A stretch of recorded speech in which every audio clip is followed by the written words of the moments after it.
শ্রাবণ মাসের দিন, বর্ষার বিরাম নেই। এই বৃষ্টি আসছে, এই আকাশ পরিষ্কার হয়ে যাচ্ছে। ক্ষেতে আউশ ধানের গোছা কালো হয়ে উঠেছে। ধানের শীষ দেখা দিয়েছে অধিকাংশ ক্ষেতে। পুটি সকালে উঠে একবার চারিদিকে চেয়ে দেখলে, চারিদিক মেঘে মেঘাচ্ছন্ন।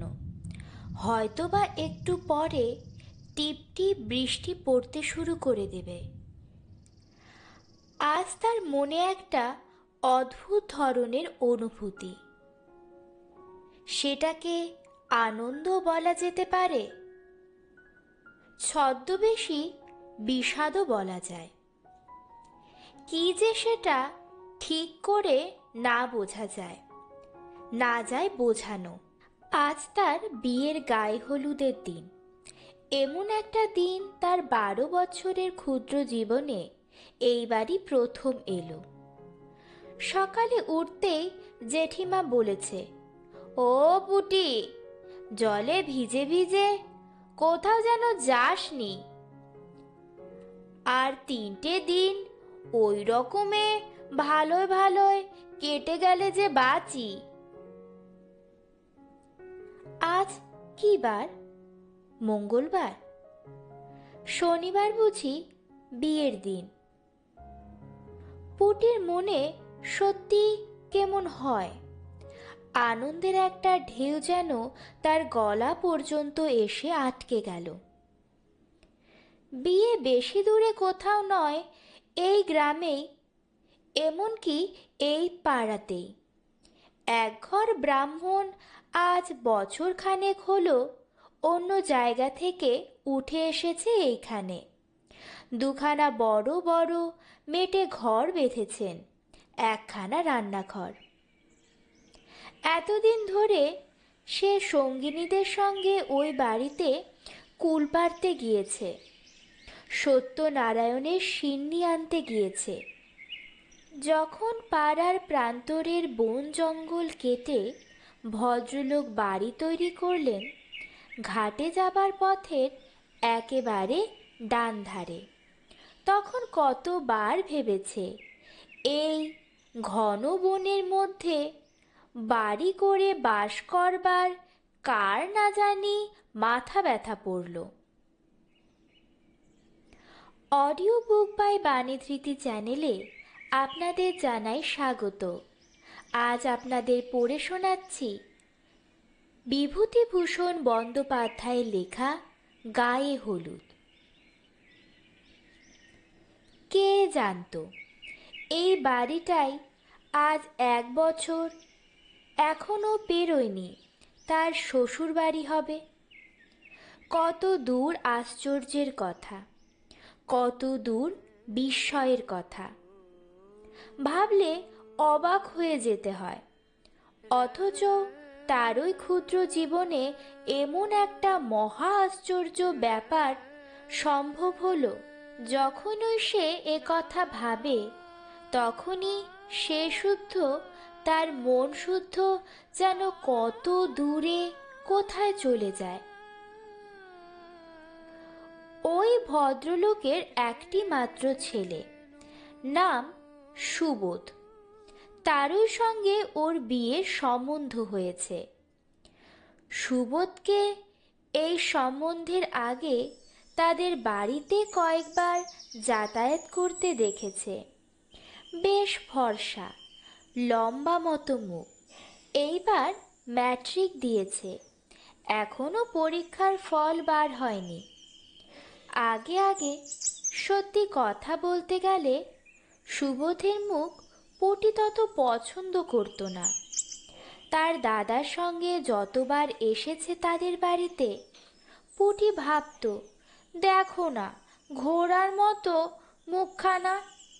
কিন্তু আজকাল আর সুবোধের মুখ ঘোড়ার মতো তো মনেই হয় না, মনে হয় বেশ চমৎকার মুখ।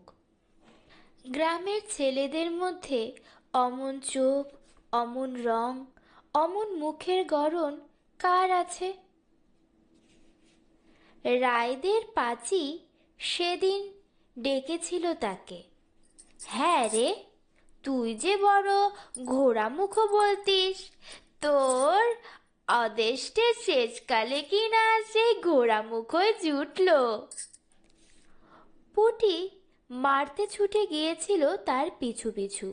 পুটির বাবা গোলার দোরে দাঁড়িয়ে ধান পাড়বার ব্যবস্থা করছে। তার বাবা বেশ চাষিবাসী গেরস্ত। পুটিদের বাড়িতে চারখানা বড় বড় ধানের আউরি আছে, গোলা আছে একটা। আউরি জিনিসটা গোলার চেয়ে অনেক ছোট, ৩-৪ ধান ধরে। আর একটা গোলার ঘরে এক পৌষ্টি অর্থাৎ ১৬-২০ ধান। তাদেরও ধান আছে গোলা ভর্তি, সবকটা আউরি ভর্তি।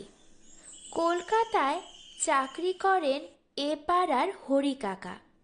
তিনি মাঝে মাঝে গায়ে এসে পুটির বাবাকে বলেন, আর কি রায়মশাই, এ বাজারে তো আপনি রাজা। গোলা ভর্তি ধান রেখেছেন ঘরে, আপনার মহড়া নেয় কে? কলকাতায় কিউতে দাঁড়িয়ে ১ সের চাল নিতে হচ্ছে, আর আপনি? পুটি জিজ্ঞাসা করেছিল, কিসে দাঁড়িয়ে চাল নিতে হচ্ছে বাবা? বলছিল হরি কাকা, কে জানে কিসে দাঁড়িয়ে। তুই নিজের কাজ কর, আমি নিজের করি, মিটে গেল। তুমি জানো না বুঝি ও কথার মানে? না বাবা। না জেনেও তো পায়ের ওপর পা দিয়ে এ বাজারে চালিয়ে দিলাম মা। কলকাতার মুখ না দেখতেও তো বেশ যাচ্ছে। কলকাতায় নাকি মানুষের ১ সের চালের জন্য ৪ ঘন্টা কোথায় নাকি দাঁড়িয়ে থাকতে হয়। কি যে বাড়িতে তার বিয়ে হচ্ছে, তাদের অবস্থা তো ভালো নয়। সুবোধ যদি পাশ করে তবে হরি কাকা ভরসা দিয়েছেন কলকাতায় নিয়ে গিয়ে তাকে ওর অফিসে চাকরি করে দেবেন। তা হলে তাকেও কি কলকাতায় গিয়ে বাসায় থাকতে হবে, আর সেই কিসে দাঁড়িয়ে রোজ ১ সের চাল নিয়ে রাঁধতে হবে? সে বড় কষ্ট। তবে মানে সুবোধ যদি সঙ্গে থাকে, সে বোধহয় সব রকম কষ্টই করতে প্রস্তুত আছে। তাদের ধানের গোলা থেকে ধান পাড়া হচ্ছে। খাবড়াপোতা থেকে সতীনাথকুলু আড়তদার এসেছে, ধান কিনে নিয়ে যাবে। বিয়ের খরচপত্র ধান বেচে করতে হবে কি না?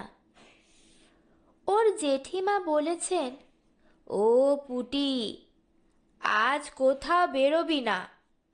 নাপি তো বাড়ি থেকে হলুদ নিয়ে আসবে, সেই হলুদ গায়ে দিয়ে তোমায় নাইতে হবে। এমন সময় সাধন জেলে এসে ভিজতে ভিজতে উঠোনে দাঁড়ালো। হাত জোর করে মাথা নিচু করে প্রণাম করলে বললে, প্রাত্যব্যের নাম। তার বাবা বললে, ও সাধন, বাপ তোমায় ডেকেছি যে একবার। আমার যে কিছু মাছের দরকার এই শনিবারে। কি জানি কেন পুটির বুকটা দুলে উঠল। এই শনিবার, এই শনিবারে তাহলে সত্যিই তার। সাধন বললে, আগে মাছের বড্ড গোলমাল যাচ্ছে। গাঙ্গে কি মাছ আছে? ডুমুর বাউরের মাছ সব যাচ্ছে কলকাতায়।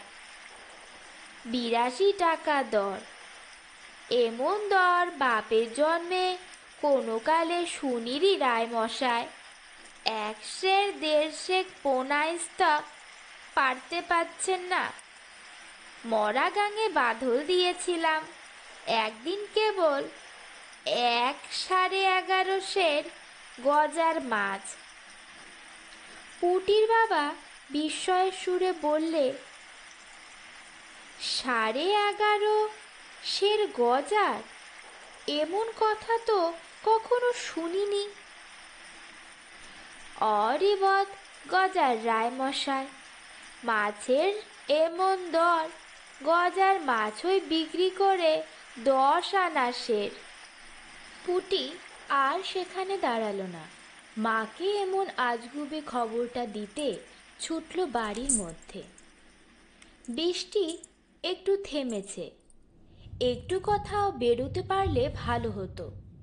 তার জীবনে যে একটা আশ্চর্য ব্যাপার হতে চলেছে, এ কথা কারো সঙ্গে আনন্দ করে বলা চলে না।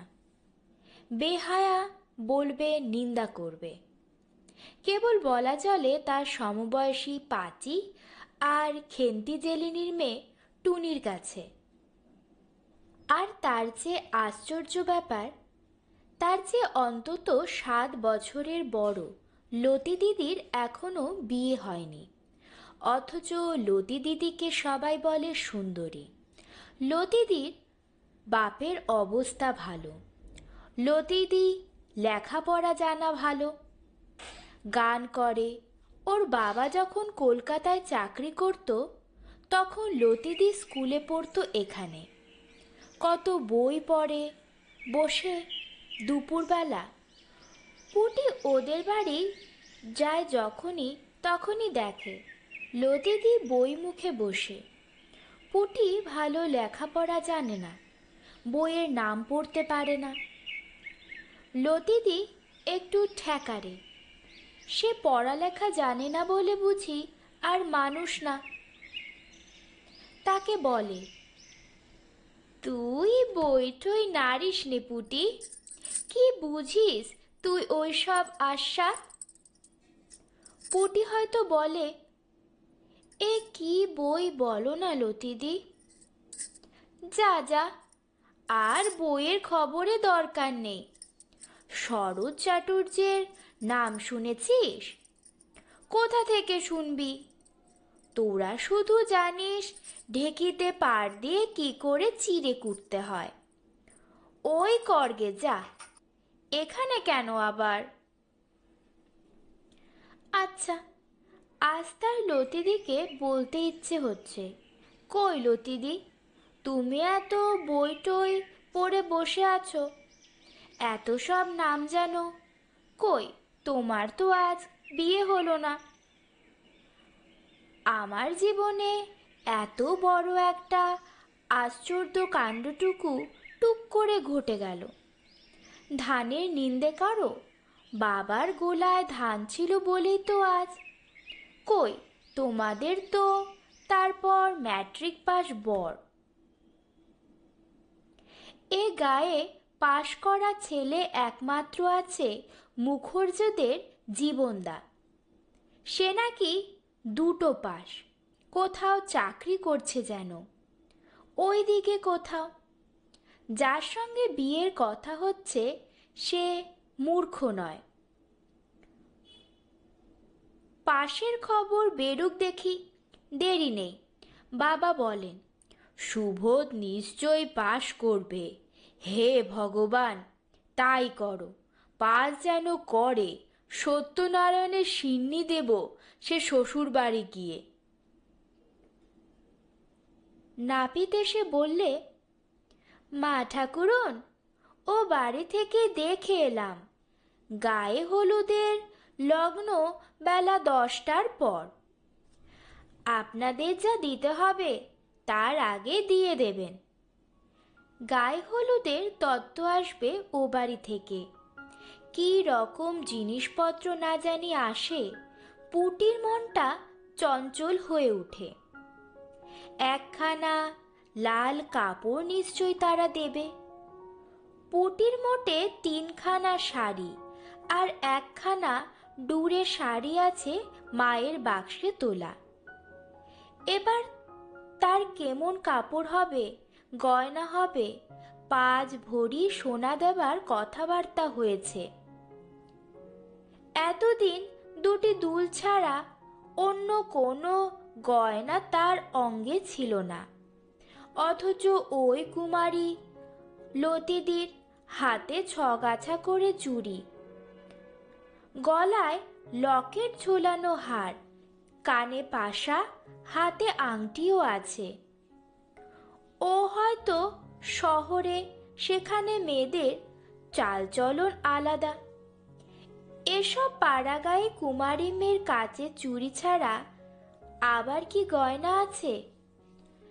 এত পয়সাও নেই তার বাপের, গোলায় 2টো ধান আছে মাত্র, নগদ পয়সা কোথায়?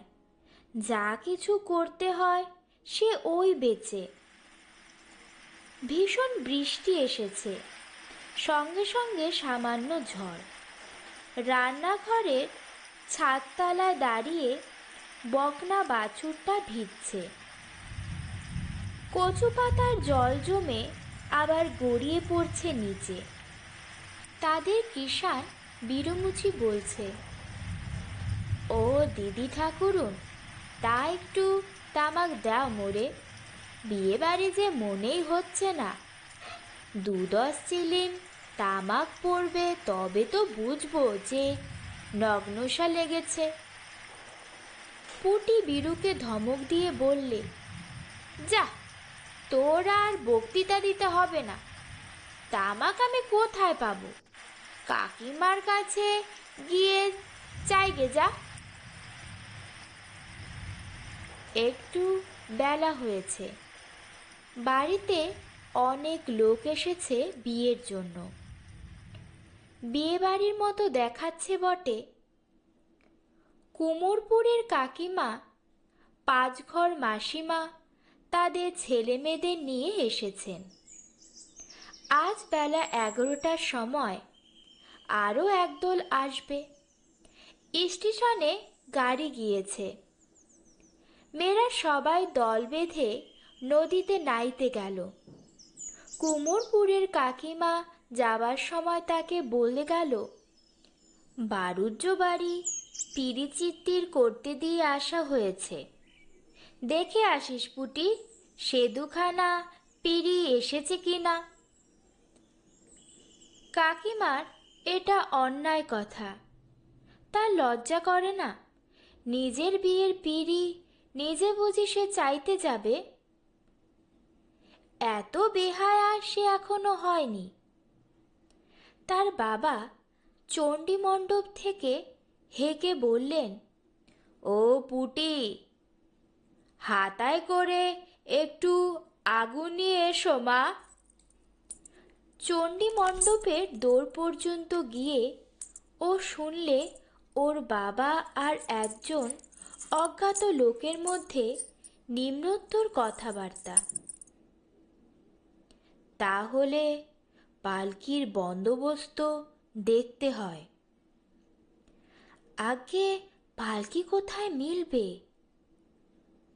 16 ডুবুরির কাহারপাড়া নির্বংশ, পালকি বাইবার মানুষ নেই এদিকে। তবে ঘোড়ার গাড়ি নিয়ে এসো বনগা থেকে। এই কাদা জলে 10 টাকা দিয়েও আসবে না, আসবার রাস্তা কই? ওরা বিদেশি লোক, বর আসবার ব্যবস্থা আমাদের করে দিতে হবে, বুঝলে না? আমরাই পারছি না, ওরা কোথায় কি পাবে? হিম হয়ে বসে থাকো না, যা হয় হিললে লাগিয়ে দাও একটা। আচ্ছা বাবু, বলদের গাড়িতে বর আনলি কেমন হয়? আরে না না, সে দেখতে বড় খারাপ হবে। সে কি? না না, শুনেছি ওরা ইঞ্জিরি বাজনা আনছে। তাদের গাড়ির পেছনে ইঞ্জিরি বাজনা বাজিয়ে বর আসবে, তাতে লোক হাসবে। কেন বাবু, তাতে কি? বলদের গাড়িতে কি আর বর আসে না? একেবারে আমাদের বাড়ির পেছনে এসে থামবে, সেই তো ভালো। বলদের গাড়িতে বর যাবে না কেন? সে কি আর ভদ্রলোকের বর যায়? তাছাড়া পেছনে ও পথ আয় বুড়ো পথ, ওখান দিয়ে বর আসবে না। সামনে তেঁতুলতলার রাস্তা দিয়ে বরকে আনতে হবে। তুমি আজই যাও দেখি ষষ্ঠীতলা, সেখানে ঘর কাহার আছে শুনেছি, সেখান থেকে পালকি আনতে। সে যে এখান থেকে 3-3.5 কোষ রাস্তা বাবু। পুটি আর সেখানে দাঁড়ালো না। সুবোধ আসবে বর সেজে বলদের গাড়িতে। হি হি, সে বড় মজা হবে এখন। ধূত্র ফুলের মালা গলায় দিয়ে দৃশ্যটা মনে কল্পনা করে নিয়ে হাসতে হাসতে পুটির দম বন্ধ। ও তিনু, তিনু রে, শোন শোন, একটা মজার কথা। তিনু 4 বছরের খুড়তুতো ভাই উঠোনের নিচ দিয়ে যাচ্ছে। সে মুখ উঁচু করে ওর দিকে বললে, কি রে দিদি, জানিস এই আমাদের বাড়ি বর আসবে? বল। হ্যাঁ রে, ধূত্র ফুলের মালা পরে বলদের গাড়ি চেপে ইঞ্জিরি বাজনা বাজিয়ে। হি হি। তিনু না বুঝে হাসলে। হি হি। এই সময়ে ওদের জ্যাঠাইমা বাড়ির ছেলে মেয়েকে ডাক দিলেন, ওরে সবাই এসে কাঁঠাল খেয়ে যা। ও হিমু, পান্তা ভাত কে কে খাবে ডাক দিয়ে নিয়ে আয়।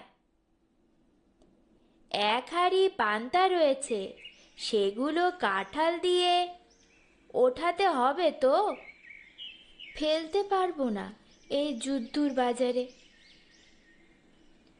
পান্তা ভাত ও কাঁঠাল পুটির অতি প্রিয় খাদ্য, কিন্তু আজ এখন তার খাবার নাম করবার জো নেই।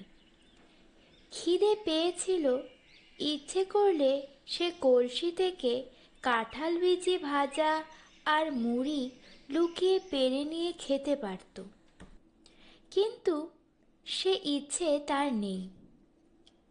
তাতে ভগবান রাগ করবেন। আজকের দিনে সে ভগবানকে রাগাবে না।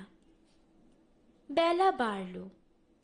ও বাড়িতে শাক ও উলুর শব্দ শোনা গেল।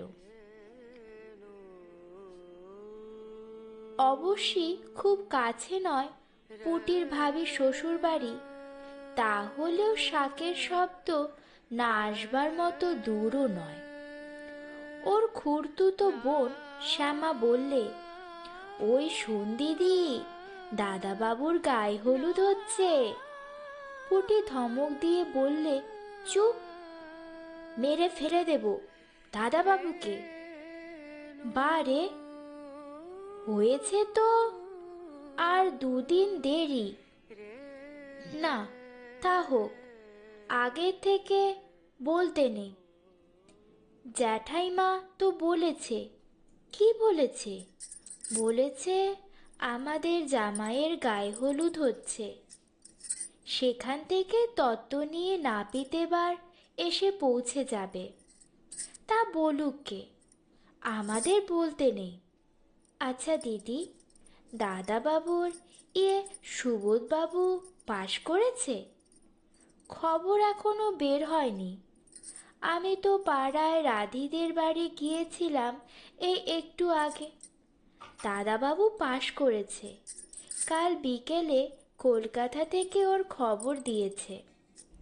তোর দাদাবাবুর মানে ওর, দূর, ওই কেশববাবুর ছেলের খবর কে পাঠাবে কলকাতা থেকে? ওদের তো কেউ নেই কলকাতায়। একটু পরে ওদের বাড়িতে শাক বেজে উঠল, উলুও পড়ল। নাপিত তত্ত্ব নিয়ে এসেছে তেঁতুলতলার পথে। বাণী থেকে দেখা গিয়েছে। পুটির বুক আনন্দে দুলে উঠল। জ্যাঠাইমা বলেছিলেন আশীর্বাদ হয়ে গেলেও বিয়ের কথা না বলতে। পরে কিন্তু গায়ে হলুদ হয়ে গেলে নাকি বিয়ের কথা আর ফেরে না। এবার তাহলে এই আশ্চর্য ব্যাপারটা তার জীবনে ঘটে গেল। কেউ তো আর বাধা দিতে পারল না। পাড়া গায়ে কত রকমের ভাঙচি দেয় লোকে। তার বিয়েতেও ভাঙচি দিয়েছিল। বলেছিল মেয়ের রং কালো, মুখ চোখ ভালো না, লেখাপড়া জানে না, আর কত কি। কিন্তু সুবোধ না, ছি, ওর নাম করতে নেই, নাম হিসাবে মনে ভাবতে নেই। তারপর বাকি কথাগুলো কি ব্যাপার স্বপ্নের মতো তার চোখের সামনে দিয়ে ঘটে গেল। শাকের ডাক, উলুধ্বনি, মা, কাকিমা, জ্যাঠাইমা তাকে তেল হলুদ মাখিয়ে দিলেন। গায়ে হলুদের তত্ত্ব এলো লাল কাপড়, শাড়ি, তেল হলুদ, একটা বড় মাছ, এক হাঁড়ি দই। তার সমবয়সী বন্ধু 3 জন খেতে এলো তাদের বাড়ি। তাকে কাছে বসিয়ে কত যত্ন করে মাছ দিয়ে দই দিয়ে মা জ্যাঠাইমা কত আদর করে খাওয়ালেন, কত মিষ্টি কথা বললেন। সোনার পিঁড়িতে সিঁদুর দেওয়া হলো, প্রদীপ দেখানো হলো, যাতে শূন্য ধানের গোলা সামনের ভাদ্র মাসে আউশ ধানে অন্তত অর্ধেকটা পুড়ে যায়। বাবা বললেন ধানের গোলা খালি হয়ে যেত না। মধ্যে কি একটা গভর্নমেন্টের হাঙ্গামা হলো। কেউ গোলায় ধান জমিয়ে রাখতে পারবে না। তাতেই অনেক ধান কর্জ আর অনেক জিনিস এসেছিল। খাওয়া দাওয়ার পরে গায়ের মেয়েরা কেউ কেউ দেখতে এলো। তখন সে নিজেও দেখলে। আগে লজ্জায় ওদিকে সে যায়নি।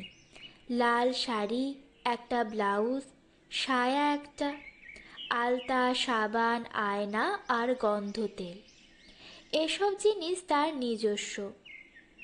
কারো ভাগ নেই এতে। সে ইচ্ছে করে যদি কাউকে দেয় তবেই পাবে, নইলে নিজের বাক্সে রেখে দিতে পারে। কারো কিছু বলার নেই। সব কাজ মিটতে বেলা 2টো বেজে গেল। পুটির মন ছটফট করছিল। ও পাড়ার লতিদি, হিমি, অন্ন, রাধি এরা কেউ আসেনি। তাদের গিয়ে একবার দেখা করা দরকার, যাতে তারা বুঝতে পারে যে তার গায়ে হলুদের মতো আশ্চর্য ব্যাপারটা আজ সত্যিই ঘটে গিয়েছে। আচ্ছা, যখন ইঞ্জিরি বাজনা বাজিয়ে বর আসবে তাদের বাড়ির দোরে, তেঁতুলতলার ওই পথ দিয়ে বোধনতলার কাছে পালকি নামিয়ে প্রণাম করবে, বাজি পুড়বে, লোকজনের হইচই হবে। ও, সে মেয়ের কথা ভাবাও যায় না। দেখে যেন পাড়ার সব মেয়েরা আসে। সে বলতে বলতে গেল মুখুর্জি বাড়ি। মুখুর্জি গিন্নি ওকে দেখে বললেন, কি রে পুটি, আয় না মা আয়, গায়ে হলুদ হয়ে গেল। আহা, এখন ভালোই ভালোই 2 হাত এক হয়ে গেলে। বসো মা বসো। একটু পরে লতিকাও সেখানে এসে হাজির হলো। পুটিকে দেখে বললে, ও পুটি, তোর আজ গায়ে হলুদ ছিল না, হয়ে গেল? কি এলো তত্ত্ব শ্বশুর বাড়ি থেকে? মুখুর্জি গিন্নি বললে, বস মা তোরা। লতি, পুটির সঙ্গে গল্প কর, একটু চা করে আনি। যাক, ভালোই হলো। আজকাল মেয়ের বিয়ে দেওয়া যে কি কষ্ট, যে দেয় সেই জানে।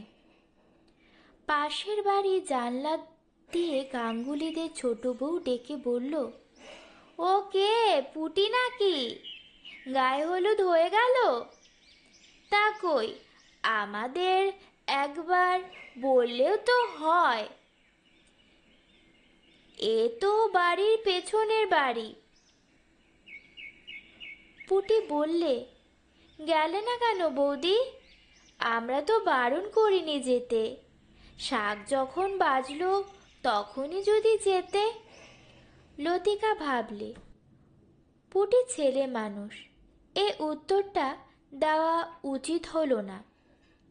এখানে ও কথা বলা ঠিক হয়নি, কিন্তু এর পরবর্তী ব্যাপারে জন্য সে বা পুটি কেউই প্রস্তুত ছিল না। গাঙ্গুলিদের ছোট বউ মুখ লাল করে উত্তর দিলে, কি বললি? যত বড় মুখ নয় তত বড় কথা। আমরা কখনো গায়ে হলুদ দেখিনি। শাকে ফু পড়তে অমনি কুকুরের মতো ছুটে যাব তোদের বাড়ি পাতা পাততে? এত আখড়া ভালো নয় রে পুটি। তোর বাপের বড্ড ধানের গোসা হয়েছে না? অমন বিয়ে আমরা কখনো কি দেখেছি জীবনে? ছেলের না আছে চাল না চুলো, সংসারে মানুষ নেই বলে হাড়ি ঠেলতে নিয়ে যাচ্ছে। ছেলের বিদ্যে কত তা জানতে বাকি নেই। এবার তো ম্যাট্রিক ফেল করেছে। এখানে লতিকা আর না থাকতে পেরে বললে, কে বললে ছোট বৌদি? সুবোধবাবুর পাশের খবর তো পাওয়া যায়নি। কেন পাওয়া যাবে না? চিঠি এসেছে ফেল করেছে বলে। ওরা চিঠি লুকিয়ে ফেলেছে। বিয়ের আগে ও খবর জানাজানি হতে দেবে না। উনি হাট থেকে চিঠি আনেন, পোস্টকার্ড চিঠি। উনি সন্ধ্যের পর সুবোধদের বাড়ি দিয়ে এলেন। আমাদের চোখে ধুলো দেওয়া। পুটির চোখের সামনে সব অন্ধকার হয়ে গিয়ে বিশ্ব সংসার লেপে মুছে গিয়েছে। মুখরা দর্পিতা ছোট বউয়ের মুখের সামনে সে কি করে দাঁড়াবে? চেঁচামেচি শুনে মুখুজ্জেগিন্নি হা হা করে ছুটে এলেন। লতিকা ওর হাত ধরে নিয়ে ঘরের মধ্যে গেল। মুখুজ্জেগিন্নি ঘরের মধ্যে এসে চাপা গলায় বললে, আহা, ছেলে মানুষ, ওর স্বাদ আহ্লাদের দিনটা অমন করে বীজ ছড়াতে আছে। ছি ছি। দেখো তো মা, লতি কাণ্ডটা। কাঠের পুতুলের মতো আড়ষ্ট পুটির হাত ধরে ততক্ষণ লতিকা বলছে, চল চল পুটি, তোকে বাড়ি দিয়ে আসি। ছি, বৌদির কি কাণ্ড! ওসব কথা মনে করিস নে, মিথ্যে কথা। চল পুটি ভাই। লতিকার গলার সুর শুনে ও গলার ভাবে কিন্তু পুটির মনে হলো লতিদিও এ খবরটা জানে। কি জানি, হয়তো গায়ের সবাই জানে। সেই কেবল জানতো না এতক্ষণ। পথে পা দিয়েই লজ্জায় অপমানে সে ছেলে মানুষের মতো কেঁদে ফেলে বললে, লতিদি, আমি কি বলেছিলাম ছোট বৌদিকে? খারাপ কথা কিছু? এরই সাথে শেষ হলো আজকের ছোট গল্প বিভূতিভূষণ বন্দ্যোপাধ্যায়ের লেখা গায়ে হলুদ। আপনারা যদি আমাদের চ্যানেলটিকে সাবস্ক্রাইব না করে থাকেন, অবশ্যই আমাদের চ্যানেলটিকে সাবস্ক্রাইব করে আমাদের সমৃদ্ধ করবেন।